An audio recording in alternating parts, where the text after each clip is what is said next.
Knot Nor. Ecco, il microfono mi è appena cascato addosso.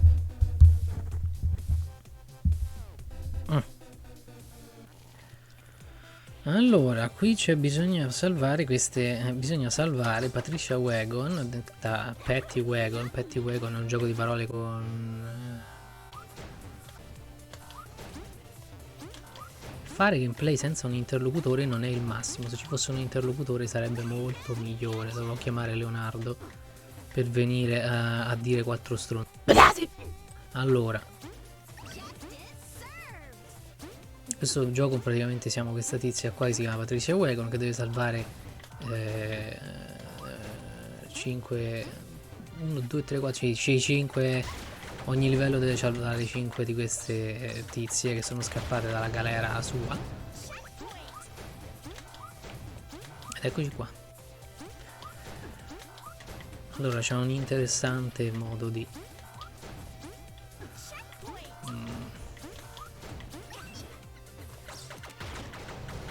penso che questo non sia il miglior gioco per cui fare un commentary.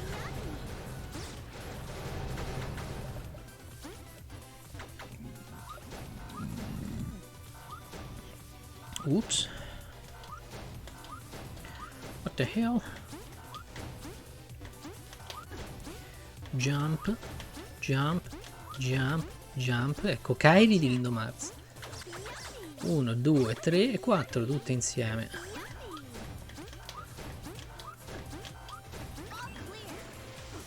Oh!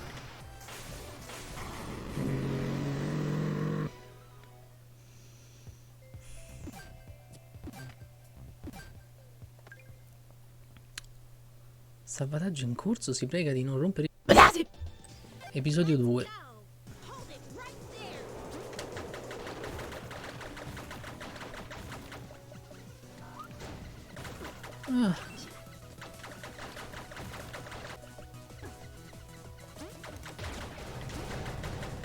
Winnie the Pooh, Winnie the Pooh, un orsetto sciocco e un po' goloso. Winnie the Pooh, Winnie the Pooh, il mio preferito sei tu.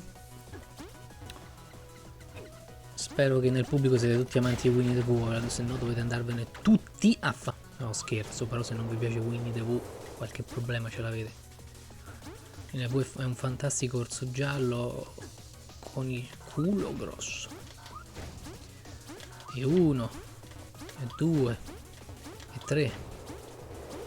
Oh, eccola qua. Ciao. Qui c'è un mostro del cazzo. Kairi.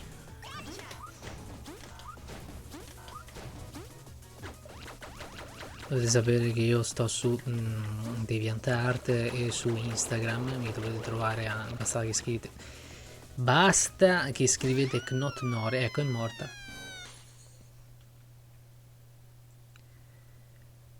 Ok.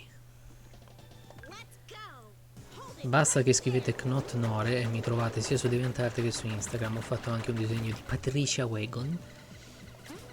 Allora, il fatto di Patricia Wagon è che il suo nome è un gioco di parole con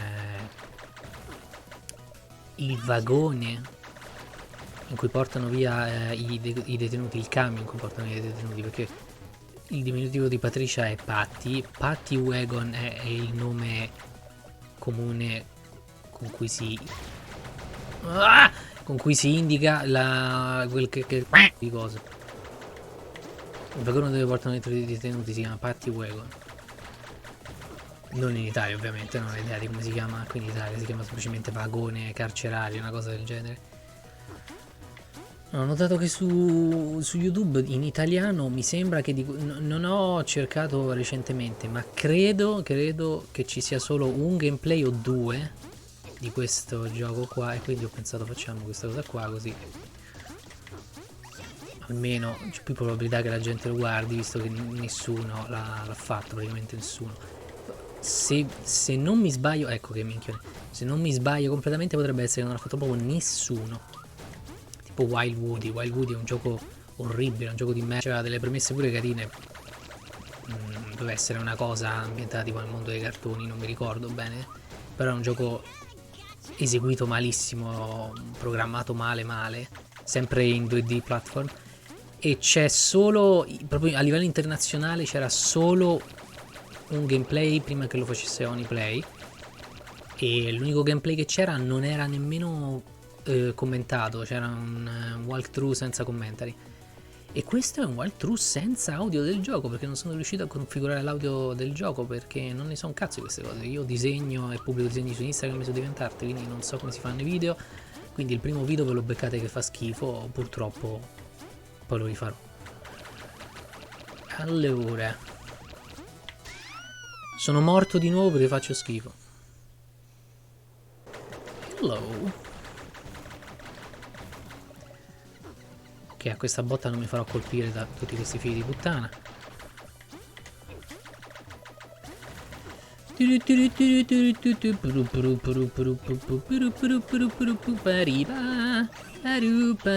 Ecco, sentite, questa è la colonna sonora com'era. No, anzi.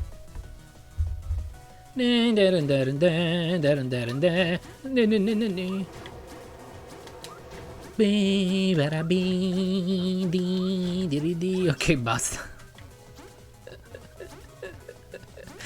Che video di... Ok, adesso evitiamo di morire, Muori. Ok, forse ce la facciamo a fare un gameplay senza morire. Allora, uno. Ecco qua, preso, ne rimane solo uno. Abbiamo preso la Kairi. Per chi non lo sapesse, per chi gioca solo su PC o chi gioca solo su console Nintendo, non so in quale caso non dovresti conoscere Kairi. No, vabbè, i giocatori più giovani non sanno probabilmente che Kairi, neanche quelli un po' troppo anziani. Kairi è un personaggio di Kingdom Hearts, che è un gioco assurdo, uno dei pochi giochi miei di infanzia, però è un gioco assurdo perché semplicemente hanno fatto un gioco mescolando personaggi di film Disney, del mondo Disney, e personaggi di Final Fantasy, che, ripeto, è uno dei miei giochi preferiti, è un gioco d'infanzia. Io da piccolo non ho fatto molti giochi, però se a una persona qualsiasi gli dici questa cosa e dici ma che cazzo è, che idea del cazzo. È un'idea del cazzo che però ha funzionato perché il gameplay è piuttosto divertente, di per sé è una minchiata il concept, però è anche vero che attira pubblico di due tipi diversi di mondi. Cioè il mondo dei videogiochi anime, tra virgolette, non sono proprio anime, però vabbè, dei videogiochi giapponesi, RPG, e semplicemente gli amanti dei film Disney, dei cartoni Disney. E funziona stranamente, ma funziona perché il gioco è fatto bene, è fatto dalla Square Enix, Squaresoft, non mi ricordo più, a un certo punto ha cambiato nome, però di per sé bisogna ammettere che soprattutto a livello artistico un polpettone, perché deve mescolare stili di l'abbiamo fatto subito questo, stili di un sacco di tipi di cose diverse anche nello stesso mondo Disney, perché non sono mica tutti uguali i film Disney. Cioè la Sirenetta non è come Nightmare Before Christmas, e Nightmare Before Christmas non è come Alice nel Paese delle Meraviglie, quindi è un casino. Ed è stato da poco rilasciato per PC, però sul GameStop Store. No, sì, GameStop, scusate, sull'Epic Game Store, quindi fanculo. Che io nell'Epic Game Store non ce l'ho e non lo voglio avere. Gioco solo su Steam. Allora siamo al quarto livello. Qui sul quarto livello bisogna trovare queste stronze che in questo livello si trasformeranno in piccoli personaggi dei cartoni animati. Uno diventa tigre, uno diventa Winnie the Pooh. No, piccoli personaggi di Winnie the Pooh. Allora, non mi ricordo qui cosa devo fare. Ah, devo prima farli cascare qua. Ok, prima devo distruggere questo. E poi facciamo fare boom a questo. Boom. E poi boom a questo. Boom! No. Allora, di questo gioco dovete sapere che è stato sviluppato dalla WayForward, che sono gli stessi che hanno fatto Shantae, il gioco più famoso della WayForward della Shantae, se non fosse per il fatto che sono stati anche quelli commissionati di sviluppare il remake, la remaster di DuckTales, il famoso gioco dell'89 DuckTales. la remastered che assomiglia infatti molto a questo gioco qua, cioè i personaggi sono disegnati e lo sfondo è in 3D. Questo è un semi 3D, non è proprio un 3D, è un po' più in 3D quello là di DuckTales. Qui penso che il loro gioco più famoso sia in effetti quello di DuckTales perché è più famoso. Se no la loro serie più famosa è Shantae e poi questo qua, insomma. Ho fatto una cazzata. Scusate, ero un attimo distratto. Comunque non sono dei grandissimi sviluppatori, però questi giochi in 2D sono quelli che il mio computer può registrare senza far venire giù Padre Pio incazzato dal cielo. Che penso che anche Padre Pio si arrabbierebbe nel vedere un gameplay registrato alla qualità in cui riesce a registrare il mio PC giochi in 3D, tipo FPS 3D nuovi, diciamo. Neanche tanto nuovi, FPS ho avuto problemi con FPS di 10 anni fa. C'ho dei problemi, probabilmente qualche virus, non lo so che cazzo c'ho. C'ho un computer poco potente, qualcosa del genere. Allora, qui bisogna fare questa cosa, boom. Ed ecco qua.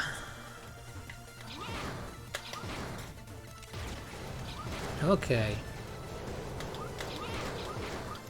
No. Ora ci riusciremo. Uno e due. Uno e due e tre. Yeah. Yeah. Una cosa che devo notare di questi. Innanzitutto anche questa sarebbe una remastered. La versione originale di questo gioco non esiste più, se non nel pacchetto che è uscito proprio l'anno scorso, mi sembra, o quest'anno, il 2020 e 2021, che contiene anche la versione originale, perché nella versione originale era tutto a pixel, non era disegnato. Non so, questo secondo me è meglio. Però il 2 ad esempio non ha mai avuto la versione disegnata ed è a pixel. Ed ha un altro aspetto. Fa strano che il primo esiste anche così, e invece il 2 esiste solo in pixel. È una scelta un po' strana, però vabbè, giustamente non devi andare di farlo. Fare anche l'altro. Vieni qua. Muori. In questo gioco i nemici muoiono anche solo se voi gli switchate sopra in quei QB. È un po' difficile da spiegare come funziona. Vabbè, c'hai un pulsante sul controller, o per chi gioca sulla tastiera, insomma. Gli RPG li preferisco. I platform e gli RPG. Gli RPG li preferisco con il controller, invece gli FPS con la tastiera. Gli FPS col controller sono una bestemmia per me. Allora, cosa stavo dicendo? Ho detto, vabbè, in questo gioco avete un pulsante sul controller che vi permette di fare questa cosa. Whip, whip, whip, e switchate questi cubi che ci sono nella mappa che vi servono per andare avanti. L'ho spiegato in una maniera abbastanza stupida. Vabbè, avete capito. Comunque, ora andiamo avanti, vediamo qui chi c'è, qui è sempre la stessa cosa. L'ho già fatto questo? Mi sembra di sì. Sono distratto. Non mi ricordo neanche più a che serviva sta cosa. Uno. Vabbè. E che... Ah, niente, niente. Ah, serviva a quello che è già esploso. Ce n'è una qua. Ah, qui basta fare sta cosa qui. Ok. Fatto. Vediamo Kairi. Ciao Kairi. Comunque oltre a Kairi potrebbe assomigliare ad altri personaggi di Final Fantasy. Kairi non è un personaggio per quelle 4 persone che stanno guardando questo video e che hanno meno di 17-18 anni. Kairi non è un personaggio vero e proprio di Final Fantasy, è stato creato proprio per la serie di Kingdom Hearts. Compare in un altro gioco successivo di Final Fantasy, quindi canonicamente è diventato un personaggio di Final Fantasy. Però no, no, non è corretto, sto dicendo una cazzata. Vabbè, Kairi vuol dire mare, sembra vuol dire mare in giapponese. Sora, il protagonista, vuol dire cielo, e Riku, l'altro personaggio di Kingdom Hearts, insomma, vuol dire terra.